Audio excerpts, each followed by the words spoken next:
He knocked, whispered my name. I never told him where I lived. I opened the door, and everything about Max shattered. You won't believe what he was. I thought I had my life in control. I was living in the fast lane, the kind where you don't have to look back. My job in digital marketing was a grind, but it paid the bills, and I had a decent circle of friends, no one special, just people who shared my taste in overpriced cocktails and weekend getaways. But, of course, nothing in life stays straightforward for long. It all began with the message from an old friend. Max. We had been tight during college, but after graduation, our paths veered off. I got wrapped up in the corporate world, and he disappeared into the shadows of his family's business. So when I saw his name pop up on my phone, I didn't hesitate. We hadn't talked in years, but a part of me missed him. Long time no speak, buddy. Want to grab a drink this weekend? Got something I need to talk to you about. It sounded harmless enough. Maybe a quick catch-up, right? He was never one to spill his guts. But the curiosity gnawed at me. The moment we met at a bar near my apartment, I knew something wasn't right. Max's usual casual charm was gone.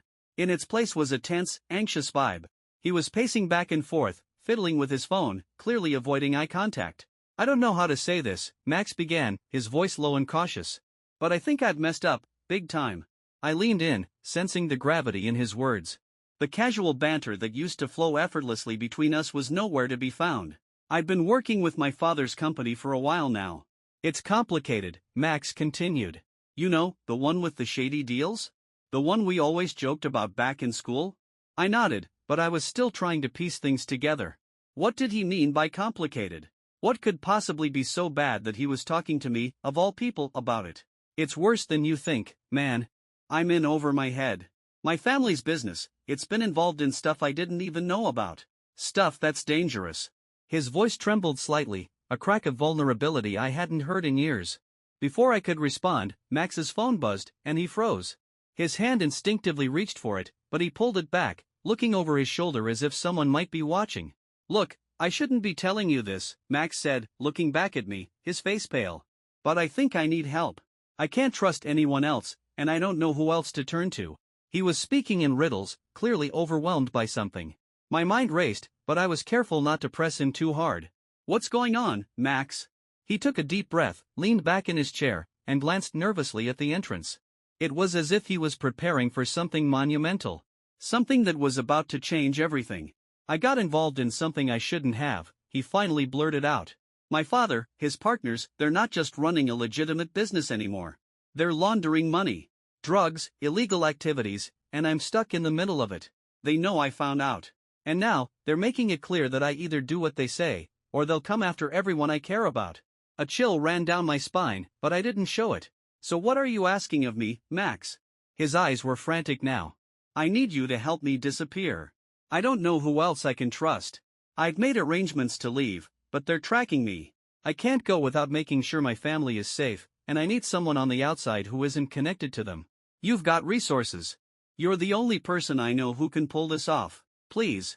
I can't go to the authorities, they're probably involved too. I sat there, stunned into silence. Max had always been a bit of a risk-taker, but this? This was beyond anything I could have imagined. He was talking about getting involved in criminal activity, helping him get out of town with the kind of resources that could ruin lives if they fell into the wrong hands. Suddenly, I felt the weight of my own life, my safe, predictable existence, crumbling. Helping Max could mean risking everything.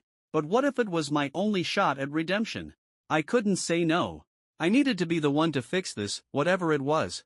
I'll do it, I said, my voice steady, though every nerve in my body was screaming to back away. But you need to tell me everything, Max. What exactly are we dealing with here? Max hesitated, his eyes darting around the bar again as if he was expecting someone to walk in and overhear.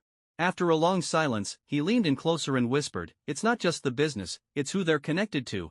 They've been laundering money for people I'd never even heard of. Cartels, criminal syndicates, you name it. And now I'm on their radar. They know I'm trying to get away. I felt a knot tighten in my stomach as his words sank in. The gravity of the situation hit me, and I realized just how deep the rabbit hole went. But I wasn't backing out now. This was bigger than me, bigger than Max. This was a fight for survival. The next few days passed in a haze of urgency. Max had left the bar that night with a plan, but none of it made sense to me. Every step he took felt like he was dancing closer to a line that, if crossed, would make it impossible to come back. But I wasn't about to back out now, not after everything he'd laid on the table. I couldn't shake the image of his panicked face, the terror in his eyes when he spoke about the cartel. He was scared for his life, but what terrified me even more was the realization that, somehow, I was now part of this dangerous game. Max's request for help haunted me for days. I tried to push it to the back of my mind, focusing on my work, my friends, my normal life. But that didn't last long. I kept checking my phone, expecting another message, another call. Finally, it came. The text was short, to the point: "They know I'm gone. I need to leave tonight. Meet me at the warehouse. Don't ask questions." My heart skipped a beat. The warehouse. The place he had mentioned only in passing, a rundown building at the edge of town. If I was going to help him, I had no choice but to follow. I wasn't the type to jump into the unknown without knowing the risks. But for Max, I knew this was more than just a favor. This was a desperate plea from someone who had nowhere else to turn. When I arrived at the warehouse, I found it deserted, save for a single car parked out front. Max's old beat-up sedan. The air was thick with tension, the kind that makes you feel like someone's watching you, waiting for you to slip up. I stepped out of my car and walked toward the entrance, my footsteps echoing in the silence. The warehouse was dark inside, save for the faint glow of a single light flickering above. As I approached, I saw Max leaning against a crate, his face grim and anxious. "You made it," he said, his voice low, like he was afraid of being overheard. "I'm here," I replied, trying to keep my composure. "But this is getting out of hand, Max. What's going on? Why here?" He shook his head. "I don't have much time. They're looking for me. The people I've been working with, they're ruthless. They'll kill me if they find out I've tried to run." He handed me a small black bag. "This is everything I need to disappear. You're my backup, understand? I'm going underground, and you're going to make sure no one finds me." I stared at the bag, a sick feeling creeping up in my stomach. I had no idea what was in it, but I didn't want to know. The less I knew, the safer I would be. "Max, you need to tell me everything.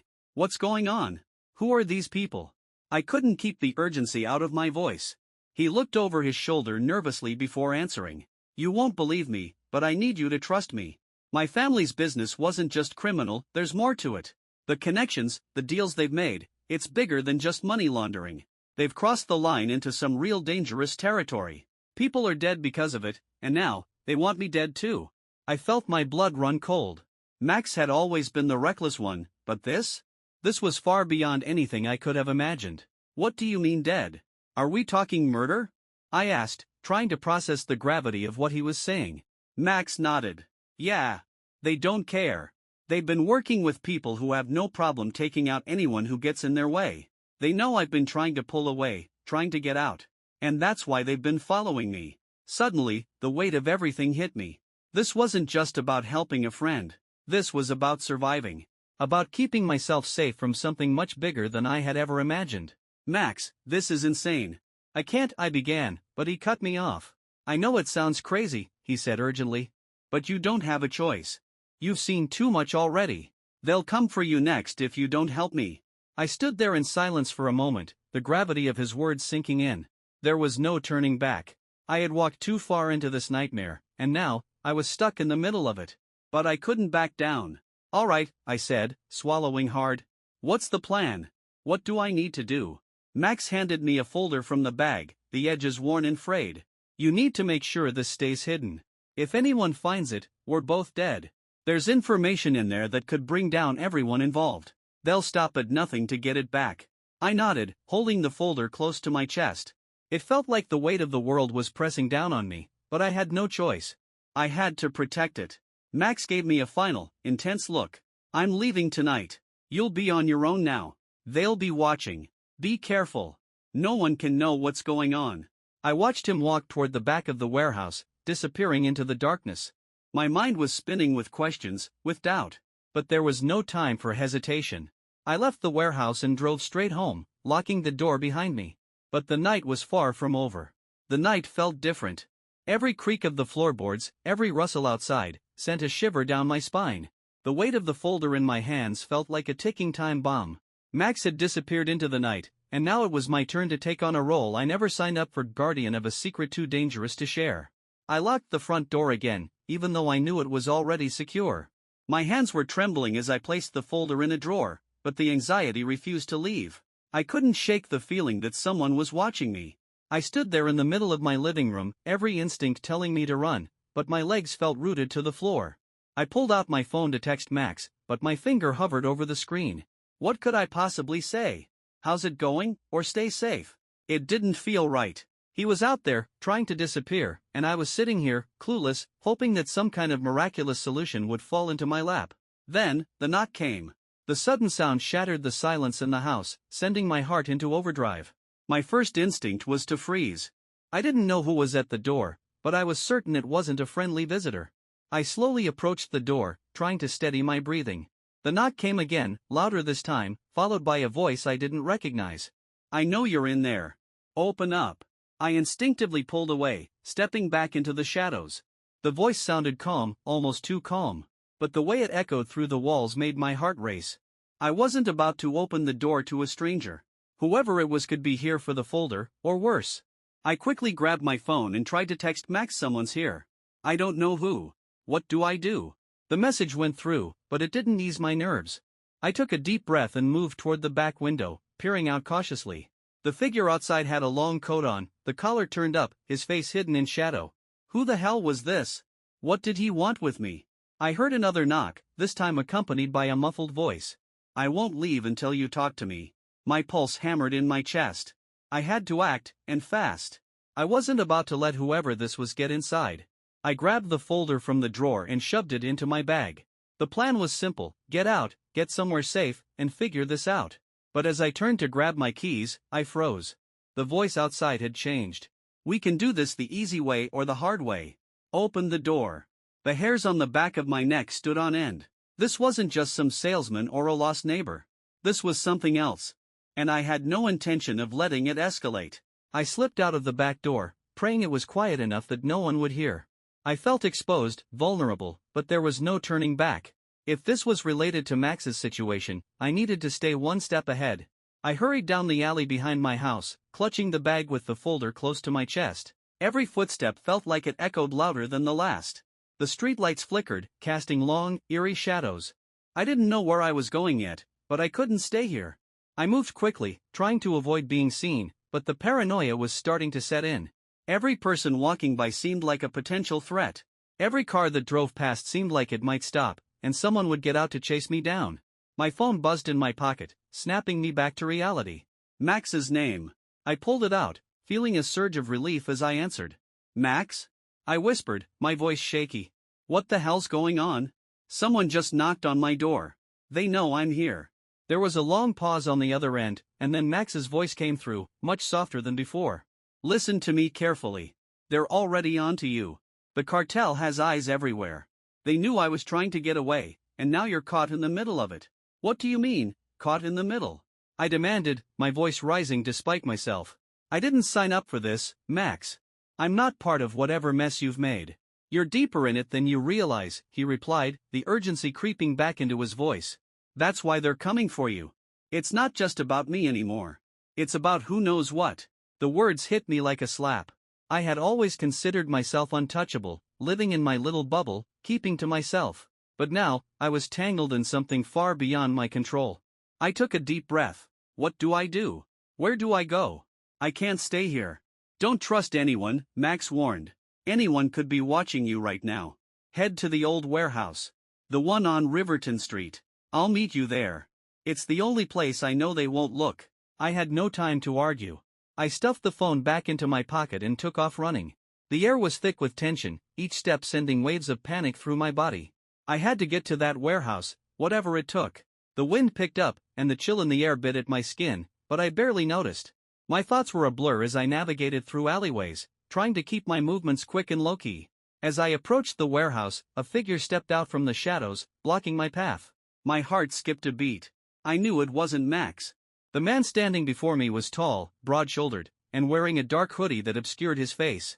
He didn't move. He just stood there, his eyes locked on mine. You shouldn't have come, he said, his voice cold, with an almost robotic calmness.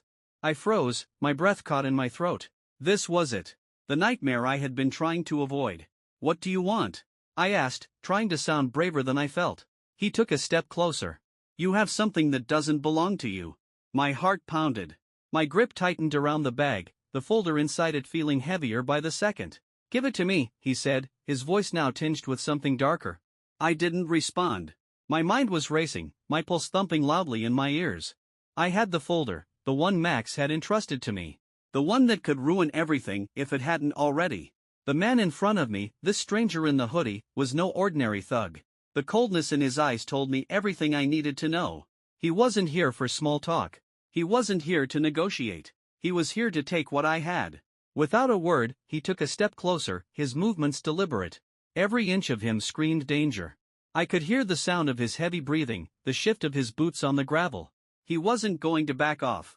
"You don't want to do this," I said, my voice trembling despite my best efforts to remain calm. "I don't know what's in the folder, but it's not worth dying over." The man paused, as if weighing my words. Then, his lips curled into a thin, humorless smile. "I'm not the one who's going to die, sweetheart." His words were a sharp blade that cut through the air. A chill ran down my spine. I couldn't let him get his hands on the folder. "I'm not giving it to you," I said firmly, though my voice shook. "I don't know who you are, but this is bigger than whatever you're trying to do." He took another step, closing the distance between us. "You don't have a choice." And just like that, it felt like everything I had been trying to avoid was crashing down around me. The man lunged at me, grabbing my arm with a force that sent a jolt of pain through my body. I tried to break free, but his grip was like iron, unyielding.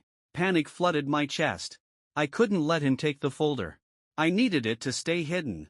I needed to protect Max, even if he wasn't here to help me. I wasn't going to let anyone tear everything I'd built apart. Without thinking, I slammed my knee into his groin. The move was clumsy, but it had the desired effect. He let go of my arm, gasping in pain. I stumbled backward, the adrenaline rushing through my veins.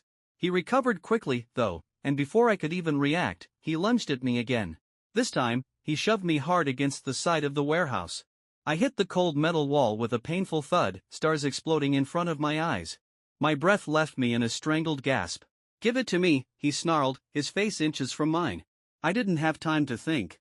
I grabbed the nearest object, a rusted metal pipe that was lying on the ground, and swung it at his head with all my strength. The sound of the impact echoed in the night, and he staggered back, clutching his forehead, blood trickling from the wound. For a moment, everything seemed to freeze.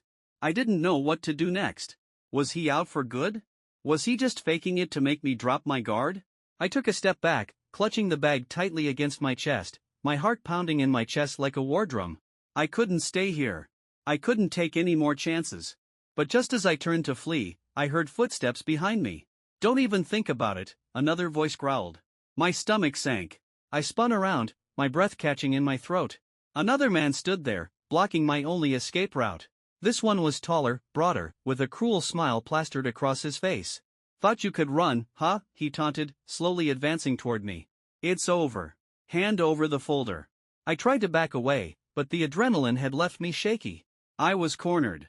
I was trapped. I was going to die. But then, in the distance, I heard a familiar sound. Tires screeching. The unmistakable growl of an engine revving. A car. Before I could process it, the sound grew louder, closer. And then, like something out of a movie, a car screeched to a halt right between me and the men. The headlights blazed, blinding me for a split second. I squinted, trying to make out the figure stepping out of the car. "Get away from her," came a voice I recognized immediately. Max. I couldn't believe it. He had come back for me. The man who had been approaching me paused, sizing Max up. The tension was palpable, like the air had thickened with the promise of violence. Max didn't hesitate. He reached into his coat pocket and pulled out a gun. The glint of the metal in the moonlight was all it took for the man to take a step back, his bravado faltering. "You don't want to do this," Max said coldly, his gun trained on the man. For a brief, agonizing moment, no one moved. It felt like the world had frozen, like time had stopped, and it was just the three of us standing there in the dead of night, waiting for someone to make the next move. The man with the bloodied forehead cursed under his breath and reached for his own weapon. That was all the invitation Max needed. He fired once, the sharp crack of the gun ringing through the night air, and the man dropped to the ground with a heavy thud. The second man's eyes went wide, and for a second, it looked like he might run. But he didn't. Instead, he glanced at his fallen partner and, seeing no way out, raised his hands in surrender. "Stay down," Max commanded. I stood there, frozen in shock. Max had just killed a man. He had done it without a second thought, without hesitation. Max slowly lowered his gun, but his eyes never left the second man. "Get in the car," he said to me, his voice almost mechanical. I didn't need to be told twice. I ran to the car, my legs weak and shaking. As soon as I got in, Max slammed the door shut and slid into the driver's seat. The engine roared to life, and we sped off into the night, leaving the two men and everything else behind. As we drove, I turned to Max, still trying to process what had just happened. The man he'd shot had been just a taste of the nightmare we were now living in. "Where are we going?" I whispered, my voice barely audible. Max didn't look at me. His hands gripped the steering wheel tightly, knuckles white. "Somewhere safe," he said. "But you're not out of danger yet." I leaned back against the seat, feeling the weight of everything settling over me. The folder. The cartel. The men we had just left behind. We weren't done. Not by a long shot. The car sped through the quiet streets, Max's knuckles white as he gripped the wheel. The air between us was thick with unspoken words. I wasn't sure whether I was more scared of the cartel coming after me, or the cold, calculating man beside me who had just shot someone without a second thought. "You didn't have to do that," I finally muttered, my voice shaking slightly. "You could have handled it differently." Max's jaw tightened. "You don't understand, do you?" He glanced at me briefly before turning his attention back to the road. "They don't care. They won't hesitate. I don't have the luxury of making mistakes anymore." I stayed silent, processing his words. This was no longer the same Max I used to know. The man I thought I was helping had become someone darker, someone who had crossed a line from which there was no return. "Where are we going?" I asked again, my anxiety building. Max didn't answer right away. Instead, he just kept driving, his face set in a grim expression. After what felt like hours of silence, he finally spoke. "We're heading to a safe house. It's a place I've kept hidden for situations like this. I trust no one else." I didn't question him. At this point, I had no choice. We had crossed too far into this mess to turn back. But as we neared the outskirts of town, I noticed something strange. Max's usual confident demeanor was slipping. His eyes flickered nervously between the rearview mirror and the road. The car swerved slightly, as if he was trying to shake something off. "What's wrong?" I asked, trying to keep my voice steady, though my heart was pounding. "Why are you looking behind us?" Max's grip on the wheel tightened again. "There's something you don't know about this whole situation," he said, his voice barely above a whisper. "Someone tipped off the cartel. Someone who's been close to me." I blinked, confused. "What do you mean? Who?" Max didn't respond immediately. Then, his face went pale, and he cursed under his breath. "We've been followed." Panic surged through me like a tidal wave. I turned to look out the back window and, sure enough, a black SUV was tailing us, keeping just a few car lengths behind. My breath caught in my throat as my mind raced. Was this it? Had Max betrayed me? Was he leading me straight into a trap? "Max," I started, but he cut me off. "Don't say anything," he snapped. "Stay quiet. I'm trying to think." My heart was hammering in my chest, and I could feel the cold sweat beginning to bead on my forehead. The SUV behind us seemed to draw closer, its headlights flashing in our rearview mirror. The closer it got, the more my panic grew. I could feel the walls closing in, and there was nowhere to hide. The road ahead felt like a dead end. Max made a sharp turn, throwing the car into a side street, but the SUV followed. It was relentless, like a predator closing in on its prey. I turned to Max. "What the hell is going on? Why aren't we stopping? We can't outrun them." He didn't respond, his jaw clenched as he sped through the streets, weaving in and out of traffic, desperate to lose the tail. But no matter how many twists and turns we took, the SUV remained right behind us, tracking us like a shadow. Finally, after what felt like an eternity, Max slammed the car to a halt in front of an old, dilapidated building. It was a nondescript place, tucked away on the edge of town. "This is it," he said, his voice strained. "Get out. Now." I hesitated for a split second, but the sound of the SUV's engine getting closer made my decision for me. I yanked the door open and scrambled out of the car. Max was already a few steps ahead, heading for the building's back door. I followed him, fear and adrenaline propelling me forward. Max fumbled with a key, his hands shaking as he tried to unlock the door. The SUV screeched to a halt just as Max shoved the door open. I heard voices from behind us, shouts angry, demanding. It was too late to turn back now. We bolted inside, the door slamming shut behind us.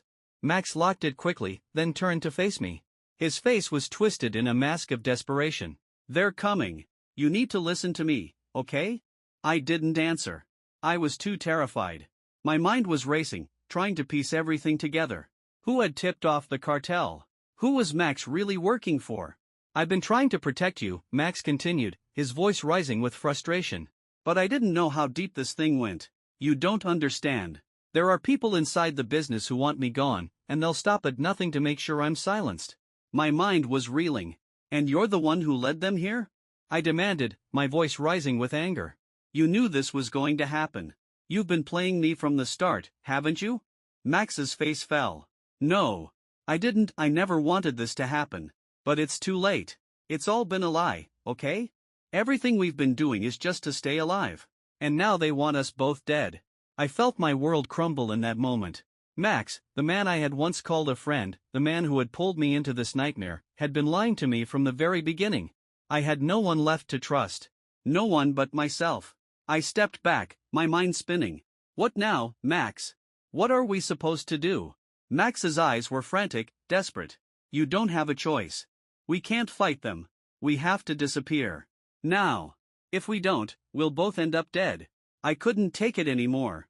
The lies, the betrayal, the danger, it was all too much. I'm done, I said, my voice cold. You've used me. Lied to me. And now you want me to risk my life for you? No.